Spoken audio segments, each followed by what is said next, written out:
Hello, and welcome back to my latest Yu-Gi-Oh! Deck profile video. Today, I am going to be profiling my Aroma OTK deck. So, this is a deck that sort of came into being because I realized that a lot of the decks that I have been building recently wanted to go first. So I thought it would be fun to go out of my way to build a deck that would rather go second. And it was about that time that we got some new Aroma support, like what I've got right here, and it really seemed like the Aromas could put a lot of power onto the board at once. And that support just happened to be Fusion support, and that got me thinking, you know what a fun plant-based fusion archetype is? The Predaplants. So somehow I knew I could take the Predaplants and I could take the Aromas and I could put them together and make some sort of monstrosity. And that is what this deck is right here. So without any further ado, let's get into this. I will do this deck profile. As I do all of my deck profiles, I will go over every card in the main deck in excruciating detail. And then I will go over all of the cards in the extra deck, then I will have a couple honorable mentions, after which I will go over the combos and some of the gameplay mechanics of this deck. So, let's get into it.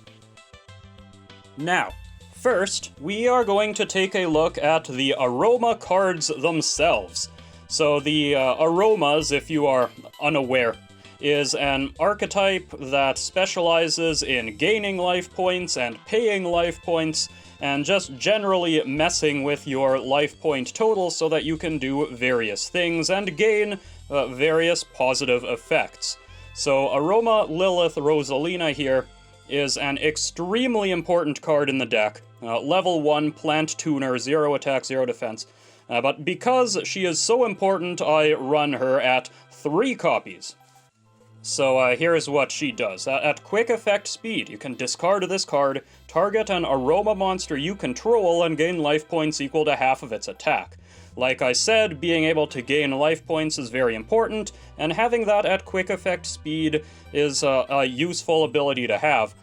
But the second effect here is where this really starts to take off. So if this card is normal or special summoned, you can special summon a non-tuner Aroma monster from your deck, and you can't special summon for the rest of the turn except for plant monsters. So that doesn't matter because everything in this deck is a plant. But being able to just dig any Aroma monster that is not a tuner out of your deck and special summon it for free is huge. That enables all sorts of things. For one thing, you could, of course, link them off into something else, or, because this is a tuner, and a level 1 tuner at that, you can pretty much have access to any Synchro monster from your extra deck that you want, provided 2 Aroma monsters can make it. So this is, again, there's no getting around it. This is probably the most important card in the deck, so yeah, you want these 3 copies, and we will be seeing a bit more of her when I go over the combos later in this video. The next card in line is Aroma Seraphi Angelica, similar to Rosalina, level 1, 0 attack, 0 defense, another tuner. But this one, during either player's turn, you can discard this card, target an Aroma monster in your graveyard, and gain life points equal to its attack. So again, got some life point manipulation going on here. But while your life points is higher than your opponent's, and you control an Aroma monster, and this card is in your graveyard, a lot of ands in there, but you can special summon this card from your graveyard and banish it when it leaves the field. So this is another way to get a pretty easy special summon for a level 1 tuner if you need to, provided your life total is high enough and provided you have another Aroma monster. So there are things to keep in mind, but this is another excellent little Aroma Fairy, Aroma Seraphi, and I run 2 of them because while not as vital to the deck's well-being as Rosalina, it's still very, very useful. Aromage Laurel here is another level 1 plant aroma monster. But this one is more of a combo piece, and we will see why later on in the video. If your life point's higher than your opponent's, you can special summon this card from your hand. Okay, that's nice, a free special summon.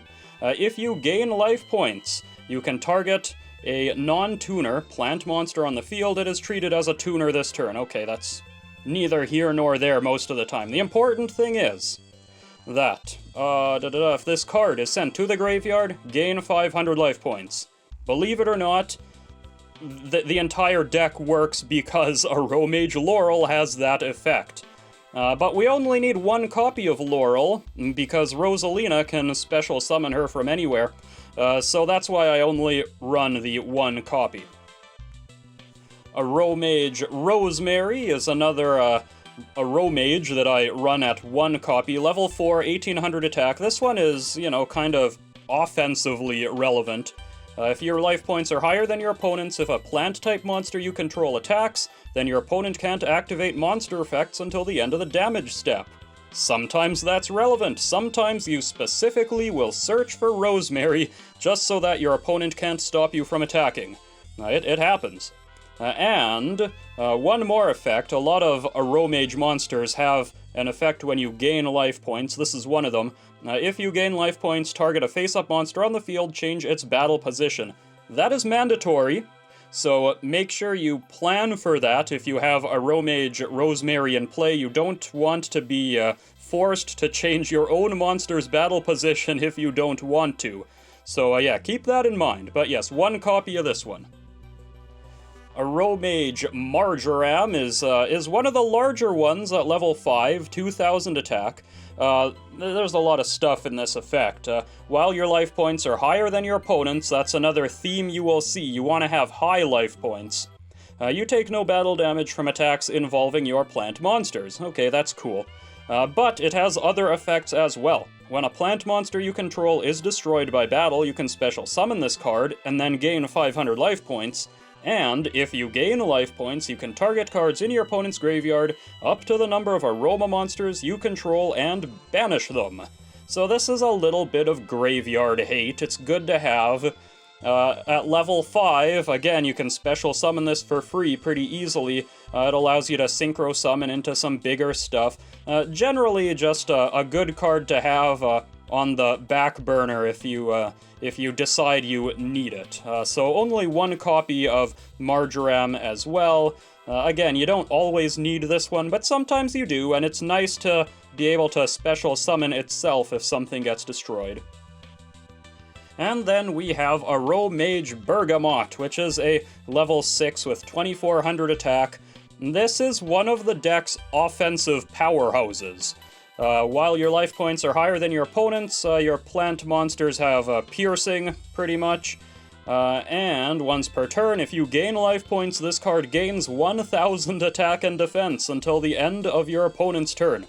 So this thing is more often than not going to have 3400 attack, which is quite massive, and piercing damage is not irrelevant when you've got numbers like that. It's unfortunate that it can't special summon itself, but again, there are several ways in this deck, actually, to special summon it, separate from its own ability that it doesn't have, such as from Rosalina and other cards that we will see later. So yes, 1 copy, though, of Aromage Bergamot. Again, it's just 1 more Aromage in your Aromage toolbox. Up next, we have a handful of Predaplant monsters. Like I said, when I was thinking of fusion-based plant archetypes, the Predaplants came right to mind, and you really don't need a lot of them to make this deck work. It's a pretty compact part of the deck, but they work wonders, so hey, it's great. Here we have the Predaplant Chlamydosundu. I really hope I'm pronouncing that correctly. It's a level 2, 600 attack. The stats don't really matter. Monsters with a predator counter that you use as fusion materials are treated as dark, alright? During your main phase, though, this is important, you can fusion summon a dark fusion monster from your extra deck, using this card on the field and monsters from your hand, field, and/or monsters with predator counters your opponent controls as fusion materials. Only use this effect once per turn. So, this card is sort of like a way to cheat in another polymerization. This is how you can do a couple fusion summons per turn, and that is really good because there's some powerful fusion cards. So yeah, 2 of this particular Predaplant. It's a big combo piece, and you'll probably be using it every turn that you possibly can. And then here we have the Predaplant Ophrys Scorpio, I believe it is called, which, again, extremely important, big combo piece. I run it at 2, and here's what it does. If this card is normal or special summoned, you can send a monster from your hand to the graveyard, special summon a Predaplant monster from your deck, except one of these, only once per turn. So, it's important to note that you need to send a monster from your hand to the graveyard. Nothing else will do, and that has actually affected how I built some of the more supportive areas of this deck, which we will see shortly. But it does let you special summon something for free. It doesn't negate its effects or anything, so you can go right into a fusion summon maybe if you bring out the previous Predaplant, and this itself can be searched in at least one way, so there's that going for it as well. That's why I only run 2 of these. It's kind of a starter, kind of. It certainly doesn't work as well as the Aroma Lilith does, but still, it's something that you can do if you've got nothing else going on. And again, big combo piece. This is featured prominently in my combos. And finally, there is one more Predaplant that I thought was, like, kind of useful, maybe. This is the Predaplant Spino Dionea, a level 4, 1800 attack, so sort of like Rosemary. You can kind of just use this as a beater if you need to. If this card is normal or special summoned, target a face-up monster your opponent controls and put a predator counter on it. If its level is 2 or higher, it becomes level 1, as long as it has a predator counter. And after damage calculation, if this card battled a monster with an equal or lower level, maybe it has a predator counter on it to make it level 1, then you can special summon a Predaplant monster from your deck, except one of these. Well, I only have one of these, so that's not gonna happen. Yeah. Sometimes you might want to put an extra predator counter on something, and that is the only real reason I have this in the deck.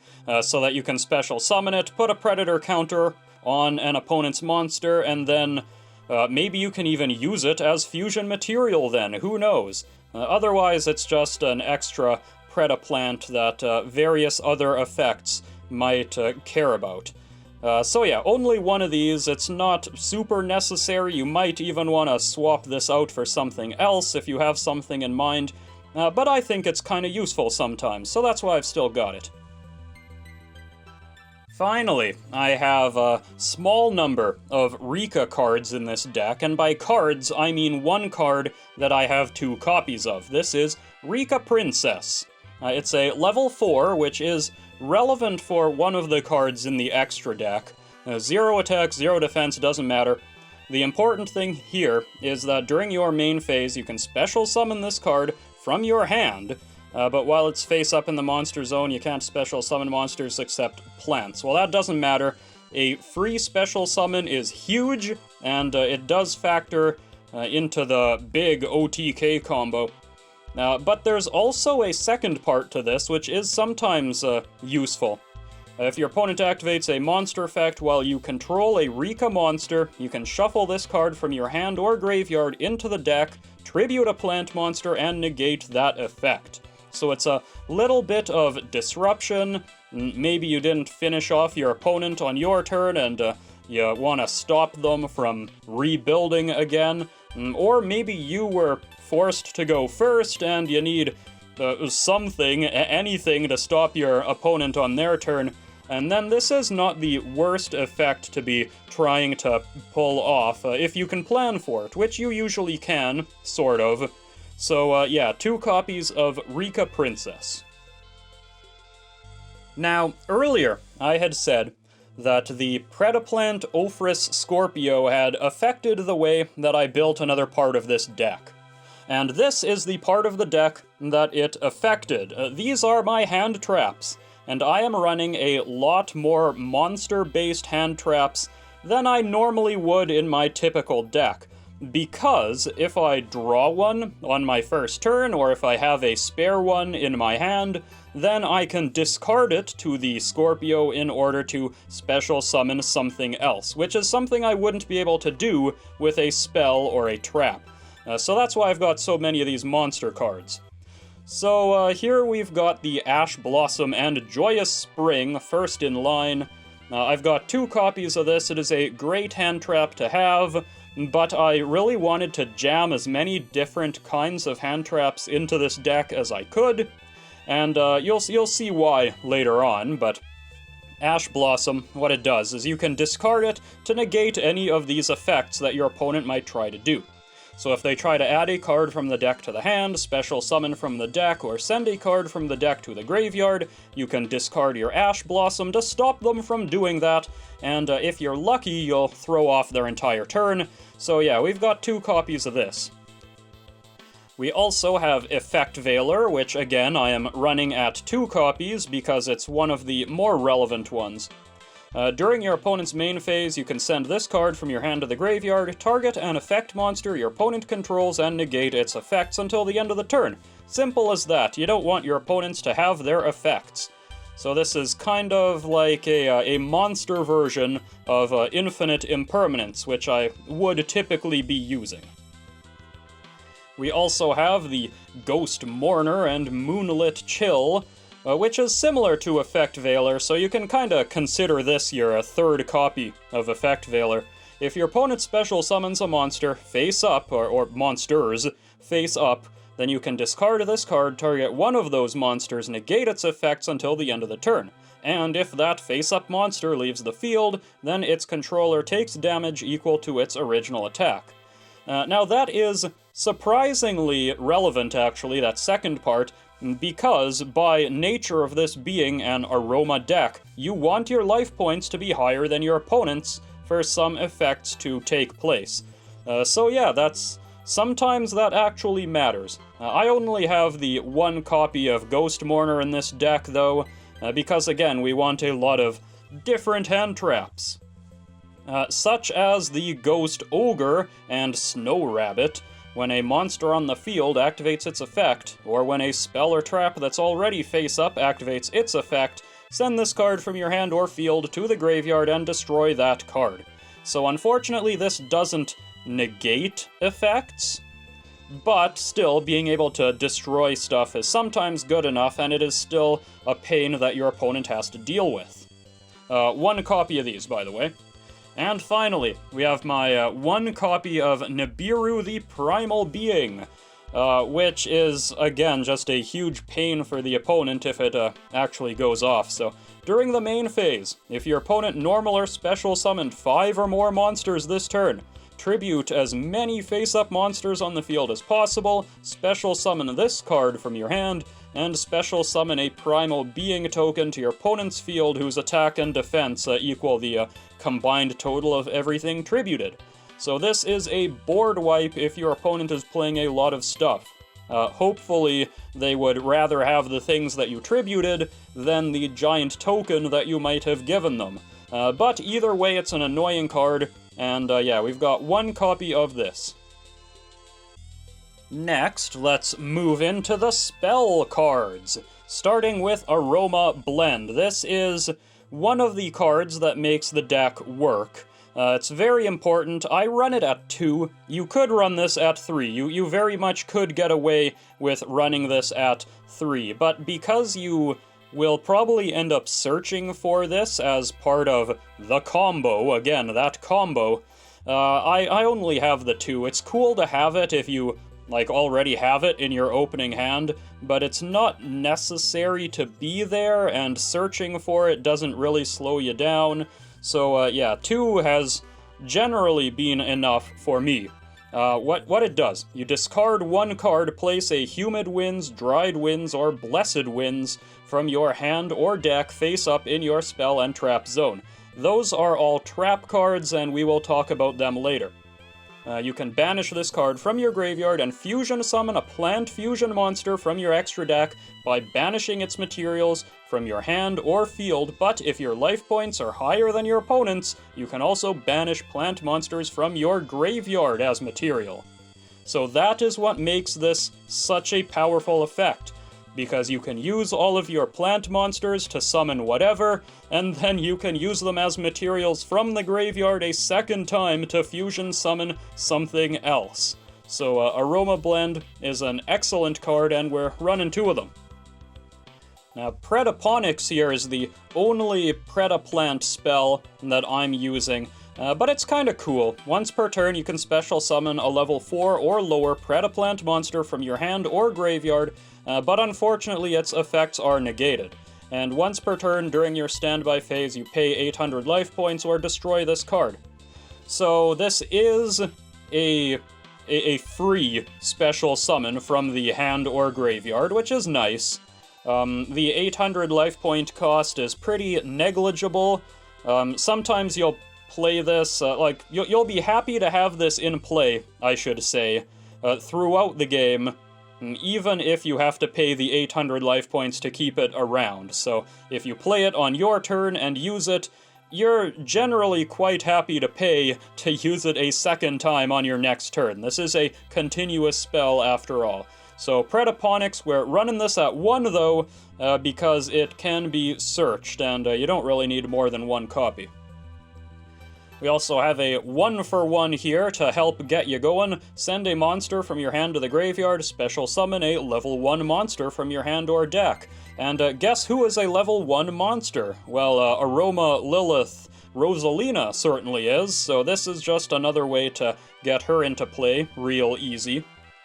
And then we have Ready Fusion as another quote-unquote free special summon.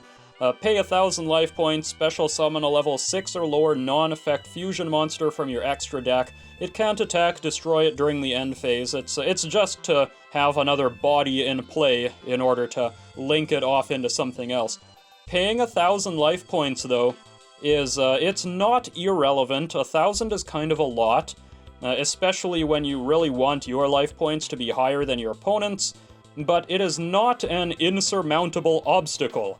You can pretty easily and effectively gain those life points back, so I think Ready Fusion at least is still pretty decent to have on hand. And I only use 1 copy of it because you don't want a whole bunch of these things at once. So 1 copy, if you have it, you can use it. If you don't have it, then it's maybe not a huge loss. And to finish off my pile of spells, I have all of my removal and other disruptive effects. So we're starting off with Raigeki, which is a great card to go second with. Destroy all monsters your opponent controls. Simple as that. Running 1 copy of this. Then there's Harpy's Feather Duster. Destroy all spell and trap cards your opponent controls. Simple as that, great card, using 1 copy of this as well. Lightning Storm, I'm running 2 copies of. It's kind of a combination of both of those cards, so it's a little more versatile. If you control no face-up cards, maybe because you're going second, activate one of these effects. You destroy all attack position monsters your opponent controls, or all of their spells and traps. Typically, I destroy the spells and traps because monsters are a bit easier to deal with, but it's always satisfying to take out a whole field of monsters with this. So yeah, we've got 2 copies of Lightning Storm. It's another great card. Triple Tactics Thrust here. This is a new card that I've been kind of playing around with. I'm running 2 copies of it. So if your opponent has activated a monster effect during this turn, so maybe they hand-trapped you with something, then you can set a normal spell trap directly from your deck, except one of these. Or, if your opponent controls a monster, which they likely do if you're going second, then you can add that card to your hand instead. And the set card by this effect can't be activated this turn, unfortunately. So it's a lot better if you can add it to your hand, because then you can use it right away. And the thing is, a lot of the other relevant spells in this deck are just normal spells, so this kind of just gives you whatever you want in your deck. So it is another very versatile card, and I found that 2 is enough. 3 I think might be a bit much. 2 is pretty good. And here we've got Triple Tactics Talent, which is also a normal spell, so it's a great card to get off of Triple Tactics Thrust. If your opponent has activated a monster effect during your main phase, again, they might have hand-trapped you, then you activate one of these effects. You draw 2 cards, take control of a monster your opponent controls till the end phase, or look at their hand, choose a card from it, and shuffle it into the deck. These are all devastating effects, very powerful, but I only use the 1 copy of this because, well, you can only use 1 per turn. It feels really bad to have multiples of these, and having those Triple Tactics Thrusts, since they can search for this anyway, it's kind of like you have more copies of it in that regard. So yeah, 1, I have found 1 to be enough. And then here we have Called by the Grave, another great answer to hand traps. Target 1 monster in your opponent's graveyard, banish it. If you do, until the end of the next turn, its effects are negated, as well as the activated effects and effects on the field of monsters with that same original name. So if your opponent hand traps you, you can activate this on your turn, banish that hand trap from their graveyard, and then its effect doesn't work. So hey, you've saved yourself. But you can also use this in other creative ways by banishing other monsters to negate their effects, so it is a very powerful card. Unfortunately, it is limited to 1, so that's why I'm only using the 1. And then here we have Cross-Out Designator, another new card that I haven't really used that much of in other decks, but it seems to be pretty good in this one. And also, this is why I'm using so many different hand traps, as you will see as I read the effect. So you declare a card name, banish 1 of that declared card from your main deck, and if you do, you negate its effects as well as the activated effects and effects on the field of cards with that same original name, until the end of this turn. So, that is a complicated ability. Here's how it works. If your opponent uses an effect on you, you can use Cross-Out Designator, banish 1 of that same card from your deck to negate your opponent's effect. That is the long and short of it, and that's why I really wanted to cover as many bases as I could with my hand traps. So normally I wouldn't bother using all those different ones, but if you're using Cross-Out Designator, then you want to make sure you've got all of your bases covered. And to finish off the main deck, I have my trap cards. So here we have Humid Winds, which is a continuous trap that was mentioned earlier on that Aroma Blend spell. So what it does is you can pay 1,000 life points, add an Aroma monster from your deck to your hand. That's pretty good. And if your life points are lower than your opponent's, you can gain 500 life points. Again, being able to gain life points is pretty good. So Humid Winds, because it is a trap and you would normally have to set it first, that would not be so great. But because Aroma Blend allows you to just put this into play face up and use it right away, it kind of almost acts as a spell card in that regard. And as a trap, you can use this on both players' turns, so as long as you have life points to pay, you can keep on just adding more stuff to your hand every turn, which is kinda cool. Humid Winds is typically the card I search for first. Blessed Winds, however, is also pretty relevant. It has powerful effects too. Unfortunately, these aren't search effects, but they can be useful, and sometimes you'd rather go into this, depending on what the game state looks like. So you activate one of these effects, that's what it does. You either send a plant monster from your hand or face-up field to the graveyard to gain 500 life points. You target a plant monster in your graveyard, shuffle it into the deck, then gain 500 life points. Or you pay 1,000 life points to special summon an aroma monster from your graveyard. Usually that's the one that interests me the most, being able to use this as a quick effect speed monster reborn almost is pretty powerful. Again, this is a continuous trap, so it stays in play and you can just keep on using it. So yeah, that's Blessed Winds. Not a bad card to have access to. And finally, again, because I've got Crossout Designator, want to make sure that all my bases are covered, I do have one copy of Infinite Impermanence. So you target a face-up monster your opponent controls, negate its effects until the end of the turn. And if this card was set before activation, and is still on the field at resolution, for the rest of this turn all other spells and traps in this column are negated. If you control no cards, you can activate this card from your hand. So it is a great card to use if you're going second, it's a great card to set if you're going first. It is all around a great card, but it is not a monster, which in this deck actually matters. So that's why I'm only using one of these, just in case I need to Crossout Designator an Infinite Impermanence of my opponents. Now let's get into the extra deck, starting with the Link monsters. We have the Sylvan Dance Peony here, which is a Link 2. It needs 2 plant monsters. This card, it's cool, it's fun, I like this card, but it is really like your last resort to be using this. If you're using the Sylvan Dance Peony, that means you're probably kind of hooped and you're just really hoping for something to turn the game around. So what it does is, hang on, I'll get this nice and focused for you so you can read it. There you go. So this card is Link summoned. Can choose a number from 1 to 3. You're always going to choose 3. Excavate that many cards from the top of your deck. If you do, you can special summon up to 2 excavated plant monsters, but they can't be used as Link material, and send the remaining cards to the graveyard. So you're really hoping that you're going to hit 2 plant monsters so that you can special summon them and do something with them. It doesn't negate their effects, so that is worth noting, even though you can't use them as Link material.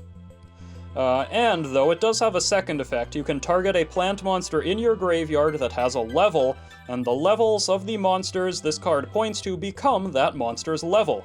So that enables you to play some Excise monsters, which is cool.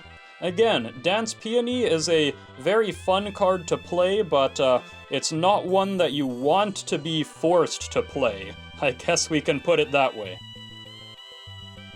We also have the Ragnaraka Skeletal Soldier.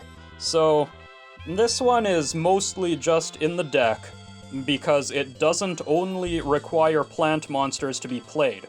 Sometimes you steal an opponent's monster or you Nibiru them or something, and then you have a card in play that's not a plant. And then you're kinda stuck with it because most of these cards require plants.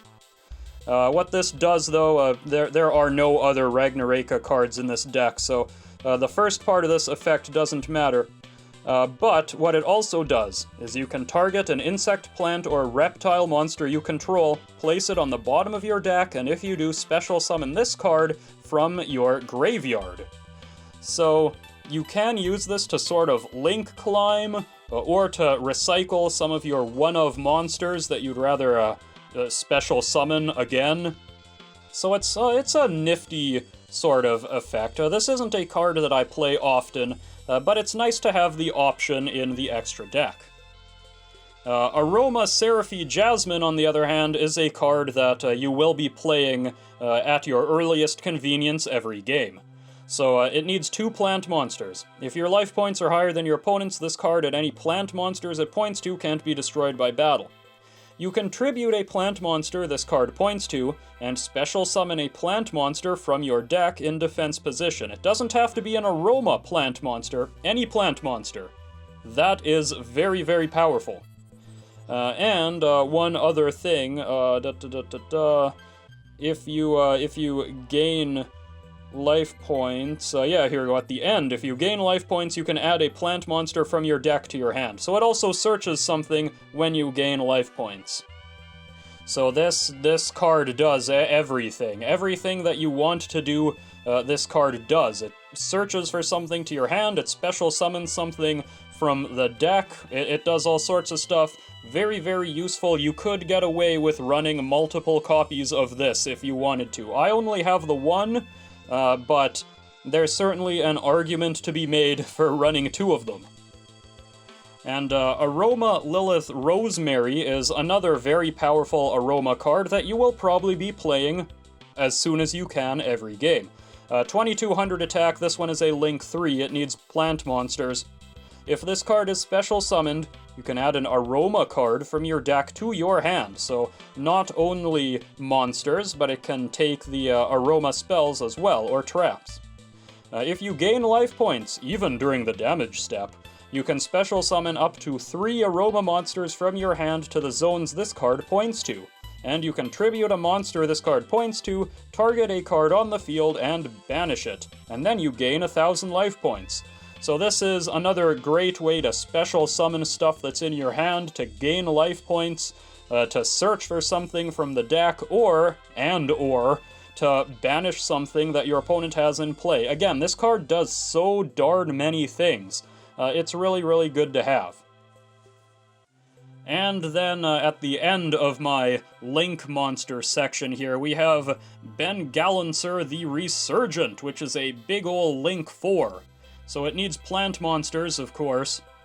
During the main phase, quick effect, you can target an effect monster your opponent controls, you take damage equal to that monster's attack, and if you took damage, then you return it to the hand. And if this card is in your graveyard, you can banish 2 or more Link monsters from your graveyard whose combined Link ratings are exactly 4 to special summon this card again. Which is cool. It's cool that it comes back. But it's mostly just here so that if you go first, or if you need to set up after your battle phase in main phase 2 or something, this gives you literally something to do during your opponent's turn. I will not mince words, this deck struggles to go first. Its options are limited, but this is one of them, and it kind of does something. Bouncing something to hand can, throw off whatever your opponent is doing. 2500 attack isn't huge, but it's not tiny, so it's also cool that you can bring it back from the graveyard if your opponent does attack over it. Now, we've got the fusion monsters, starting with the Rose Spectre of Dun. Well, this is your ready fusion target. There's really nothing more to be said. However, it is a dark fusion monster, and that's kind of relevant, actually, so that's just lucky design on my part that the plant-ready fusion monster happens to be dark. So yeah, that's nice. And now let's get into the somewhat more interesting ones. We have the Predaplant Embulomelodies, which is a plant fusion. So what it needs 2 Predaplant monsters. If this card is fusion summoned, add a Predaplant monster or a Predap spell trap from your deck, graveyard, or face-up extra deck to your hand. And you can target a monster your opponent controls with a Predator counter on it, or a monster you control, tribute it, and special summon a Predaplant monster from your deck. So this card, when you play it, it will search for another Predaplant card. Predaponics, actually, is a great card to search for here. And then you can tribute another monster that you control to play another Predaplant, so it also fills up your graveyard with various things. This is not the final fusion monster that you want to end on, typically, but it's a good middle ground that will lead to something bigger later on. We also have the Predaplant Chimeraplegia here, which is 2500 attack. It's a level 7, I believe. So sometimes you just need to go, like, beef mode with whatever you're doing, and that is when you want to play this card. Even though it doesn't look so big on paper, you will see what it does momentarily. So you can target a monster on the field with a level less than or equal to this card's and banish it, so it can just gobble something up. But when an attack is declared involving this card, and an opponent's face-up monster, activate this effect. Until the end of this turn, your opponent's monster loses 1,000 attack, and if it does, this card gains 1,000 attack. And once per turn during the next standby phase after this card was sent to the graveyard, add a polymerization spell or a fusion spell from your deck to your hand. Okay, that's irrelevant. But the main thing is that this card can attack over massive targets. Like, that 2,000 attack differential there is huge. Anything smaller than 4,500 attack, this thing can attack right over, and that is pretty relevant, actually. Sometimes your opponent just plays something huge that you can't otherwise get rid of, and, well, that's what this card's for. There is one Aroma fusion as well, Aroma Lilith Magnolia, who, like the other Aroma extra deck monsters, does a lot of stuff. 2,600 attack is pretty big. It needs an Aroma monster and a plant monster. So while your life points are higher than your opponent's, plant monsters you control can't be destroyed by your opponent's card effects. So that's a pretty useful defensive ability, really. But once per turn, pay 2,000 life points. Banish cards on the field equal to the number of humid winds, dried winds, or blessed winds you control. And once per turn, if you gain life points, even during the damage step, you can make all plant monsters you currently control gain attack equal to the life points that you gained. So between Aroma Lilith Magnolia and Aromage Bergamot, you can get some outrageously high attack values on your monsters. And it also banishes stuff. Worth noting, though, and this is maybe not immediately obvious, this banishment here, this is non-targeted removal. So if your opponent has something that can't be targeted and can't be destroyed or whatever, doesn't matter, you can use this to banish it regardless. And that is sort of an ace in the hole against a lot of other big boss monsters. And finally, we have this, the Predaplant Drago Stapelia. Yes, so this needs a fusion monster as material, and sometimes that is tricky, but again, where we have those smaller Predaplant fusions, or the Rose Spectre of Dun, sorry, yes, your ready fusion, rather, target. So there are ways to get those easy fusions to use as material. And once per turn, quick effect, target a face-up monster your opponent controls, place a predator counter on it. If it's level 2 or higher, it becomes level 1. And negate the activated effects of your opponent's monsters that have predator counters. So this is another thing that you can try to go into if you're going first, because you can put a predator counter on something of your opponent's and negate its effects. Or you can play it on your turn to negate something of your opponent's. Either way, this is a big pain for your opponent to deal with, and 2,700 attack isn't tiny, especially if you can make it bigger with some of the other cards. So this is a very good card to go into if you can, but again, it requires that other fusion monster, and sometimes that is difficult to do. So, since we have all of those tuners, naturally we have some Synchro monsters to go into as well. And we will start with Perialis, the Empress of Blossoms, a level 7 Synchro. 1,600 attack doesn't seem like a lot, but she gains 400 attack for each plant monster you control, except this one. And during your main phase, you can special summon a level 5 or higher plant from your hand or graveyard in defense position. So the thing about that, in this deck specifically, is that as a level 7, you will be playing her with a level 6, and with one of your level 1 tuners, which means you will always have a level 5 or higher plant monster in your graveyard that you can special summon back to do other things with. So in that way, Perialis is sometimes just a free fairly large beater that you can just use to get extra damage in, so even though she doesn't really do a whole lot, that's kind of just her job in this deck. We also have a couple Aroma Synchros, starting with the Aroma Seraphie Rosemary at level 5.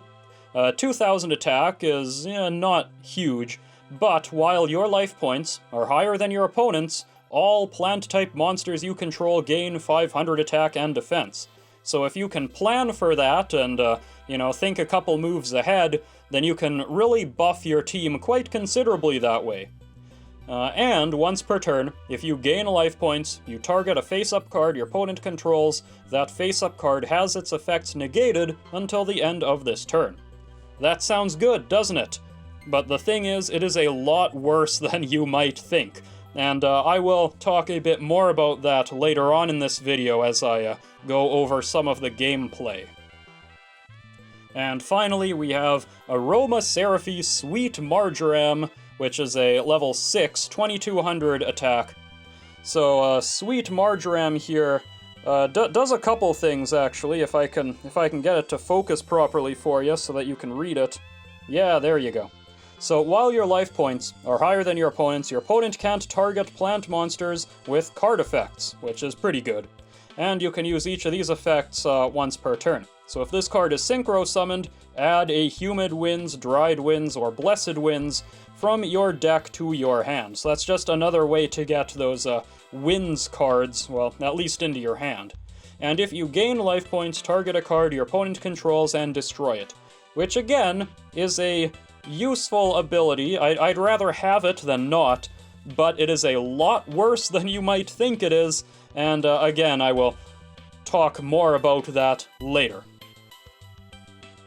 And to finish off the extra deck, we have a couple Excise monsters, starting off with Rikka Queen Strenna. So this is a rank 4, 2000 attack, 2000 defense, needs 2 level 4s, and you can detach a material from this card, target a plant monster or Rikka card in your graveyard and add it to your hand. And if this card with Excise material is tributed, you can special summon a rank 5 or higher plant Excise monster from your extra deck or graveyard, and then attach this card to it as material. So that is really cool. I will sort of go over in more detail how to play this card in the gameplay section, because it's a little bit complicated, but it is a great thing to try doing if you are going first, because sometimes that happens. So what is the rank 5 or higher plant Excise from your extra deck that you're trying to play? Well, it is Teardrop the Rikka Queen, of course, which is a rank 8. 2800 attack and defense is pretty sizable. You can detach a material from this card, then target one monster on the field and tribute it. So that's a great way to get around destruction effects, but it gets better. This is a quick effect if this card has a plant monster as material, and you can only use this effect once per turn. Each time a monster is tributed, this card gains 200 attack until the end of this turn. So, yeah, this is kind of the end game of the very small Rikka package that I have in this deck. And again, I will go over how all of that works in just a moment. Now, before I get into the gameplay, I just want to make a few quick honorable mentions, and I might answer some of your questions before you ask them. So, there's a number of other Aromage cards that I'm not using. Aromage Jasmine is actually pretty good, but I fear that she is more a product of a bygone time. She would have been the starter, I guess, in an older version of this deck. If your life points are higher than your opponent's, you can normal summon an additional time. When you gain life points, draw a card. Like, it's good. Jasmine's not a bad card, but she just doesn't really fit in the going second version of this deck. She's a bit more of a setup card. Same with Aromage Kananga here. If your life points are higher than your opponent's, face-up monsters your opponent controls lose 500 attack and defense once per turn. If you gain life points, target a spell or trap your opponent controls, return it to the hand. Like, that's an annoying effect, and it's kind of cool. It's not bad, but again, this deck really wants to be powering out the more powerful Aromage cards than this one. Aroma Garden, I think this is maybe a controversial opinion, but Aroma Garden doesn't, like, do anything. It makes your Aroma monsters bigger. You can gain 500 life points. If your Aroma monsters are destroyed by battle or card effect and sent to the graveyard, you gain more life points. Like, those things are all good-ish, but it doesn't, like, help you to generate a board or a... Yeah, like, 500 attack and defense is kind of... It's not bad. I don't know. I just don't think that Aroma Garden is particularly worth running in this version of the deck, at least. Again, maybe if you're trying to go first, it would be better. So yeah, that's why I'm not using it. But if you want to slot in one of these somehow, like, you can search for it with the Link monster, right? So it's not the worst thing. Dried Winds here is a card that has been referenced a number of times, and it is weird that the highest rarity Winds is, in my opinion, the worst one, which is why I'm not using it. If you gain life points, target a face-up monster your opponent controls and destroy it, which is cool. If you control an Aroma monster and your life points are 3,000 higher than your opponent's, pay life points equal to the difference and destroy face-up monsters whose combined attack is less than or equal to the life points that you paid. So it's very disruptive. I guess, for a third time, this is just more of a going first card than a going second card, but it just doesn't really fit into this deck. Having the ability to search for other cards or to bring them back from the graveyard is more important, I would say, than having this in play to destroy your opponent's monsters. There's other ways to do that aren't tied to a trap card. And then I've got a couple other decent Predaplant cards. I was surprised, actually, by how few Predaplants I needed to use in this deck, and these ones, like, aren't bad. They're cool because they special summon themselves by tributing monsters with Predator counters on them, so it gives you something else to do with Predator counters. But again, I just don't think they're necessary in this deck, and I had a hard enough time cutting it down to 40 cards as it is. So, yeah, maybe if you want to swap one of these in for the Spino whatever Predaplant, then that's something that you could try. It certainly wouldn't be bad, but yeah, I'm not using these ones. Lone Fire Blossom here. This is actually a pretty good card. Once per turn, tribute a face-up plant to special summon another plant from your deck. It's great. Gets your starters into play. It's really just more copies of your starter, I guess. But like I said, I had a tough time cutting this deck down to just 40 cards, and these would have just been extra cards. It's good, it is. There's no reason not to use Lone Fire Blossom if you want. I don't know, I guess I just wasn't really feeling it, and the deck seems to work just fine without it. Circle of the Fairies is another option for your level 7 Synchro. It does a bunch of stuff. You can normal summon an additional time, and you gain life points if you destroy things in battle. Those are both things that this deck likes, but by the time you're playing your level 7 Synchro on your turn, you probably aren't going to be normal summoning much more anyway, and I've typically found Perialis to be the more useful card. But this is a decent substitute if you would rather use this one. It's certainly not bad. And then we have the Cosmic Tree Irmistil. So I will admit this is one of the cards that even inspired me to build this deck. So if you can only control one of these, and each time your opponent special summons a monster during their main phase, you gain life points equal to its attack. Once per turn, quick effect, pay life points in multiples of 1,000. This card gains that much attack. This is a Link 5, though, so it sounds really fun, But this is a Link 5, and there is no reality in which you're tributing your whole board to play this thing. So, yeah, unfortunately, I am not using it. Yeah, it's fun and kind of cool, but it's not good. It also doesn't disrupt the opponent at all, so the Link 4 that I'm currently using is, I think, just all around better. Alright, now let's get into some gameplay. So, the common saying in Yu-Gi-Oh! Is that everything's free, right? Haha, there's no mana or anything, you just play whatever you've got. But in this deck, that is not necessarily the case.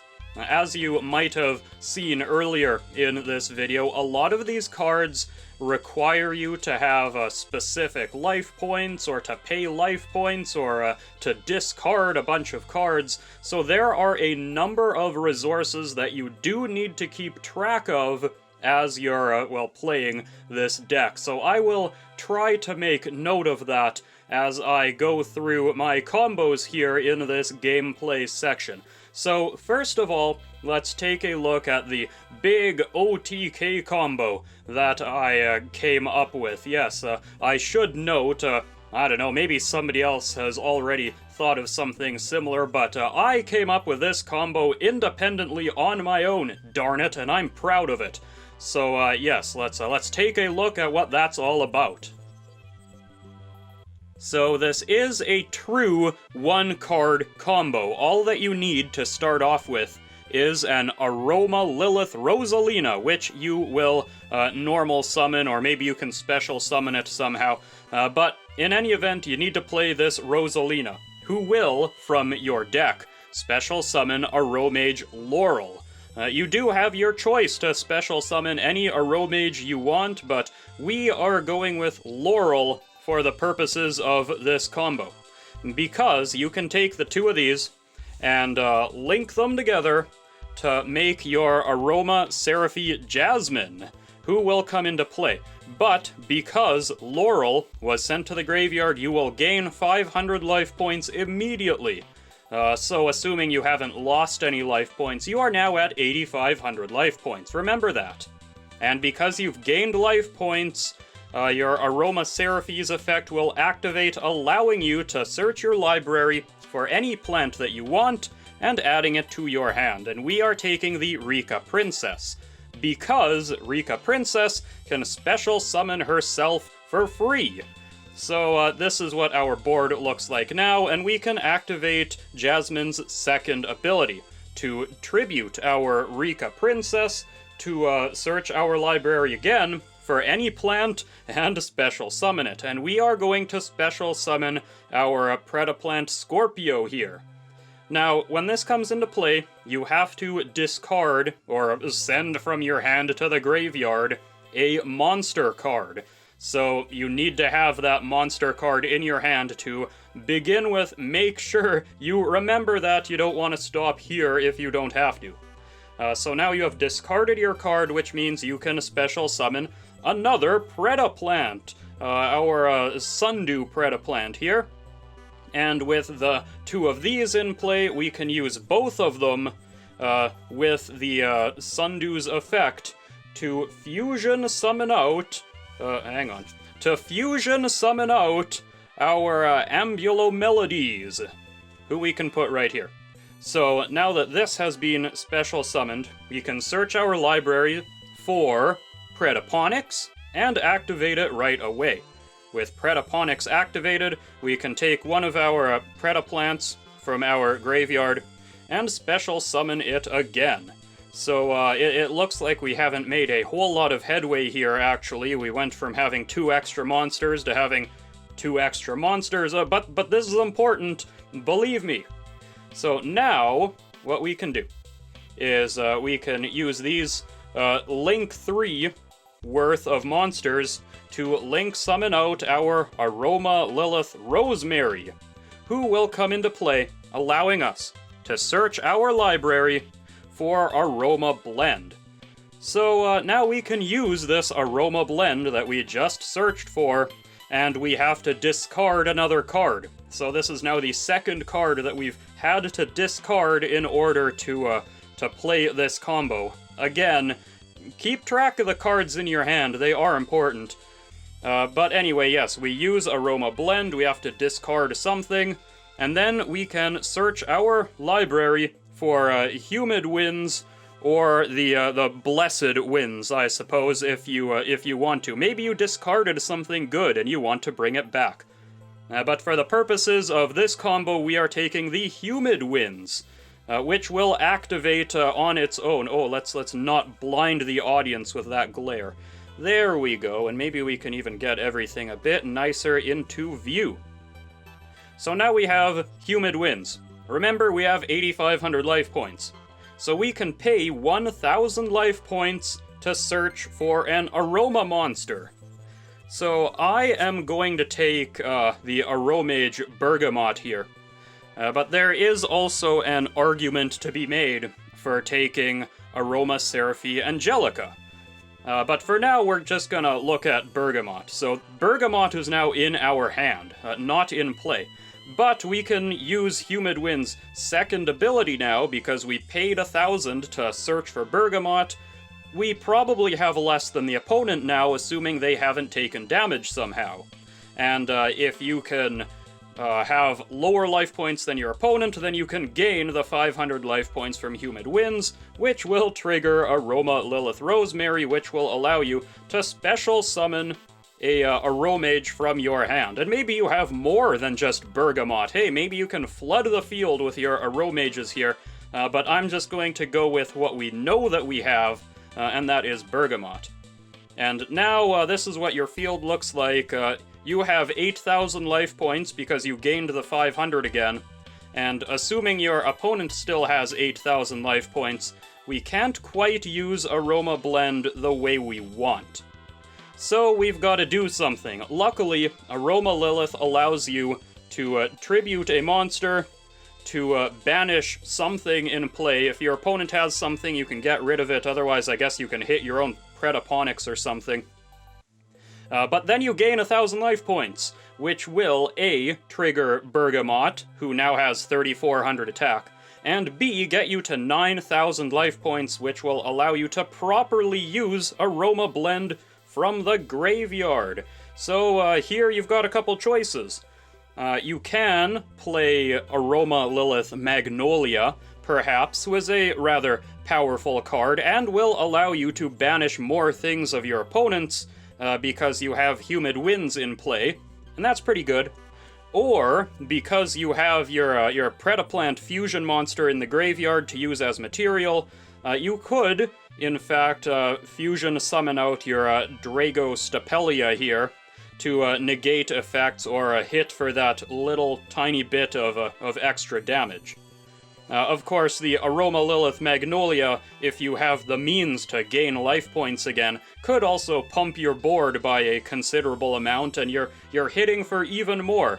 But at the very least, you do have lethal on board, with Aromage Bergamot being at 3,400, plus 2,200 is 56, and then plus 26 is at least 8,200 damage here, maybe more if you're gaining life points. So this is the basic OTK combo here to get a lot of power into play.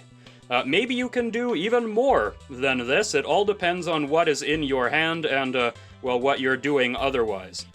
Actually, hang on a second. We're gonna rewind a little bit here.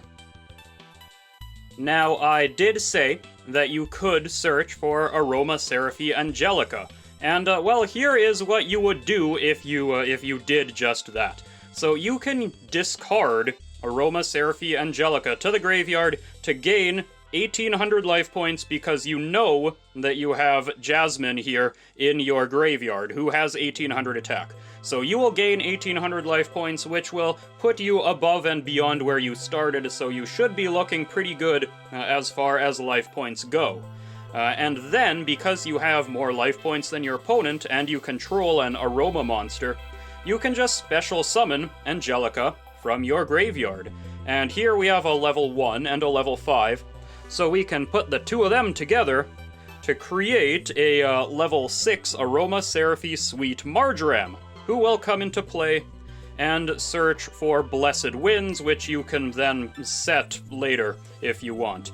So now we've got this Sweet Marjoram here. We have enough life points to use a Aroma Blend properly from the graveyard, so we can, you know, play whatever from there, and it ends up in a very similar place. However, I will note that you have a bit less attack power this way because you don't have Bergamot on the field.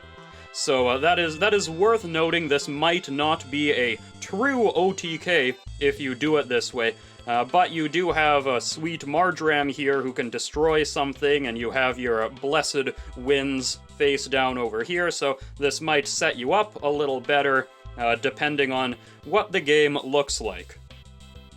Now let's take a look at the Rikka Combo. What are these Rikka cards doing in this deck? Why am I using them? Well, this is why.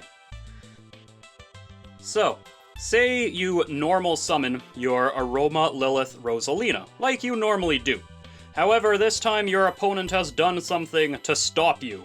They hit you with an Ash Blossom or something, and it didn't work, so now you are stuck with this 0/0 monster in play, and normally this would be detrimental to what you're trying to do. Your combo has been stopped abruptly. But we are going to assume that we have a Rikka Princess in our hand, which we can special summon for free because that's what she does. So now we could Synchro out a level 5, but we're not going to do that. What we're going to do is use these two to link summon out our Sylvan Dance Peony, which, yeah, like I said earlier, this is a card that you don't really want to be playing unless you are forced to. But this is full desperation mode, and we are kind of forced to, so we need to take a gamble. We are going to excavate the top 3 cards of our library, and we are going to cross our fingers and hope that we hit a couple plant monsters. Which isn't unlikely, really. There's a lot of plants in this deck, so it very well could happen. So this is what the field looks like right now. And we are going to use her second ability, targeting Rikka Princess, to turn both of these into level 4 monsters. Whatever they are, of course. This is just an example. But we know now that these are both level 4, which means we can use them as Excise material to Excise summon out our Rikka Queen Strenna, who can use her ability, I suppose, to detach one of these to return our Aroma Lilith Rosalina to our hand so that we can try again next turn. Always good to recycle like that. But we are going to assume now that this is the extent of what we can do. Maybe we can set a trap or something, but for the purposes of this demonstration, this is it. So it goes to the opponent's turn, and we can use our Rikka Princess from the graveyard to mess with whatever they're doing. So we can shuffle her back into the deck and tribute our Rikka Queen to negate an effect. However, that will in turn trigger Rikka Queen's effect, which will allow us to special summon our Teardrop, the Rikka Queen, with Strenna as material. So now our field looks like this, and we have a big 2800 monster in play with another effect to tribute one of the opponent's monsters at quick effect speed because we have the Rikka Queen Strenna as material. So that gives us yet again something that we can do on the opponent's turn to slow them down, and we're looking pretty good because, again, we've brought our Rosalina back to our hand, so we can try our OTK next turn.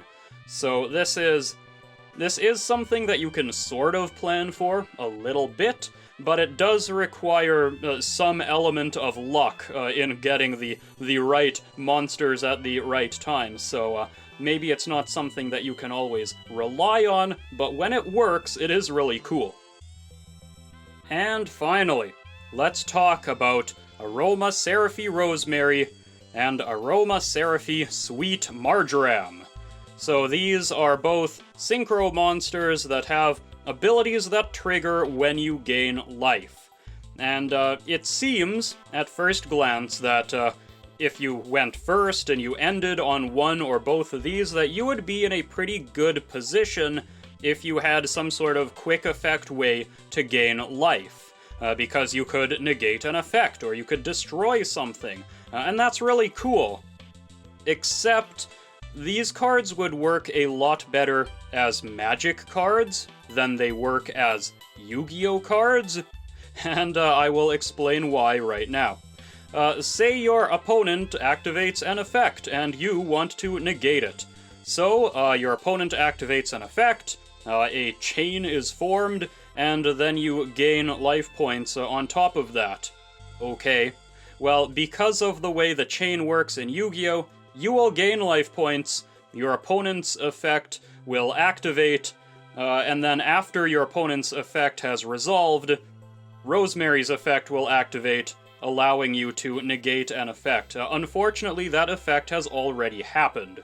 So, yeah, it's a little bit slow for that, and maybe not the best thing that you could be doing. It does sort of work if you are extremely brilliant with how you activate your quick effects, though. If your opponent uses, like, polymerization or some sort of a spell that is going to special summon something annoying, then you can chain your life gain on top of that, so that when their card comes into play, this is the first thing that will activate, allowing you to negate its effects immediately. But that is kind of thinking a couple steps ahead, and it doesn't always work out so cleanly. So while it's nice to have this effect, it is really something that you can most of the time only use offensively rather than defensively. You have to see that your opponent has something that you don't like, and then deal with it. It's not something that can stop your opponent all the time from doing something. And the same, of course, goes for Sweet Marjoram. If your opponent plays something that you don't like and you want to destroy it before they can use it, well, unfortunately, if you chain life gain on top of that, their card is going to come into play, and it'll happen before the destruction effect goes off. So, if it has some sort of ability that triggers on play, then that's still going to happen, and it will get destroyed, so that's still good, but it's not as good as it could be if the chain in Yu-Gi-Oh! Worked the same way that the stack does in Magic. But that's not how things work. So, yeah, unfortunately, these two are maybe not as stellar at their jobs as we might hope. They're not bad, don't get me wrong. Again, it's nice to have these abilities, but I'm always wishing that they could be used a little bit more reactively than they can be. And there you have it. That is my Aroma Predaplant with a little bit of Rikka Plant OTK Yu-Gi-Oh! Deck. So, well, how would I stack this deck up against my others? I would say that this is not my most powerful deck that I have ever made. It certainly has a couple consistency issues here and there. It is very, very dependent on Rosalina, which is why I have included the whole cross-out designator package in addition to Called by the Grave, just so that I can do whatever I can to make sure this effect goes off. It is pretty delicate like a flower, you might say, but it's still a lot of fun to play around with, and if you're against, you know, anything but the most meta of meta decks, it can certainly hold its own, and there are a lot of different things that it can do.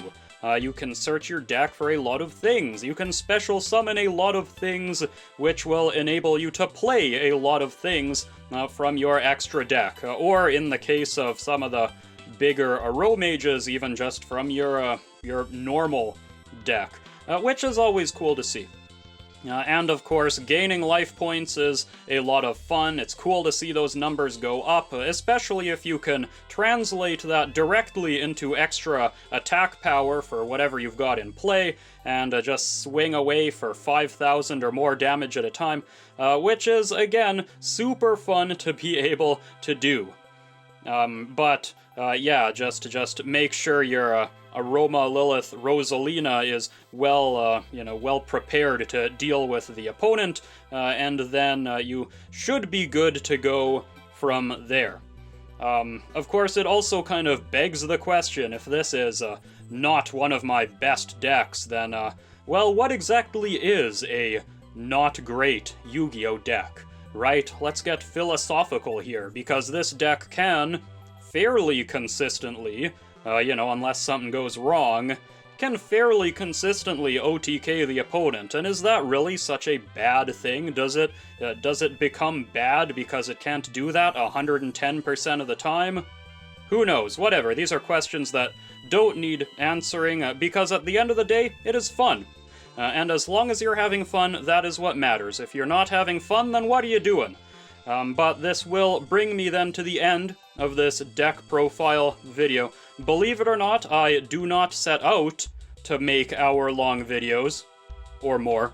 It just sort of happens. But I do hope that you enjoyed it nonetheless. And if you did, then please leave a like, a comment, subscribe.